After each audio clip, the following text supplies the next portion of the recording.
तर मित्रांनो नमस्कार. सावळ्याची जणू सावली या मालिकेच्या आजच्या भागामध्ये आपण बघणार आहोत.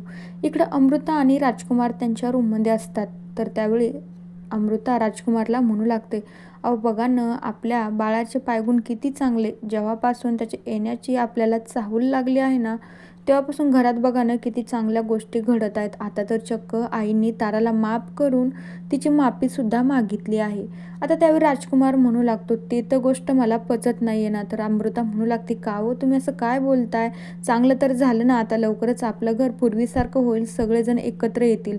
पण त्यावेळी आता राजकुमार म्हणू लागतो, मला एक गोष्ट कळत नाही अमृता, त्या ताराने एवढं काय चांगली गोष्ट केली आहे की आईने तिची डायरेक्टली माफी मागितली आहे. त्यावेळी अमृता म्हणू लागते, अहो आईने काहीतरी बघितलं असेल तेव्हाच त्या ताराला माफ केलं आहे ना. तर मग त्यावेळी राजकुमार म्हणू लागतो, काय गं तू एवढी आईची बाजू घेते, मग का काय त्रिलोत्तमा मेंदळेला मी दिसत नाही इतक्या दिवसाचा, तिची माफी मागण्यासाठी धडपडतोय, तिला मला माफ करता येत नाही का? पण त्यावेळी मग अमृता म्हणू लागते, अहो तुम्ही असं काय करताय, आईने ना तुम्हाला किती दिवसाचं माफ केलं आहे. पण त्यावेळी राजकुमारचा तर काही अमृतावर विश्वास बसत नसतो, तो फक्त चिडचिडच करत असतो. त्यावेळी अमृता म्हणू लागते, अहो खरंच मी सांगते, आईने तुम्हाला माफ केलं आहे.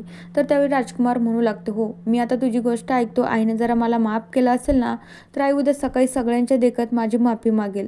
तर अमृता खूपच चिडते, म्हणू लागते, तुम्ही असं काहीच करायचं नाही.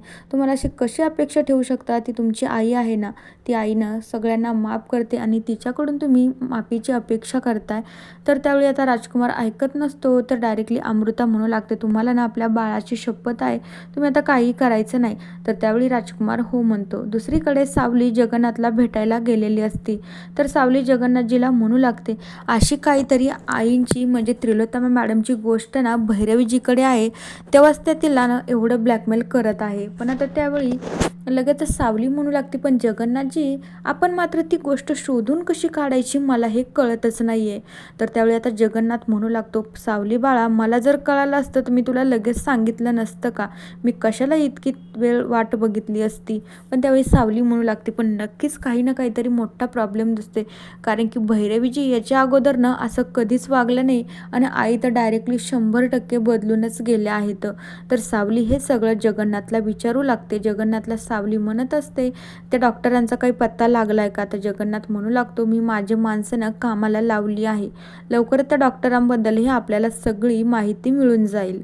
जगन्नाथ सावलीला म्हणू लागतो, सावली खरं तर ना अडचण या गोष्टीची आहे, त्या डॉक्टरचं ना फक्त आपल्याकडं नाव आहे, बाकीचा त्याचा जर पत्ता असता आतापर्यंत तो आपल्याकडे आपल्या तावडीत पण असता.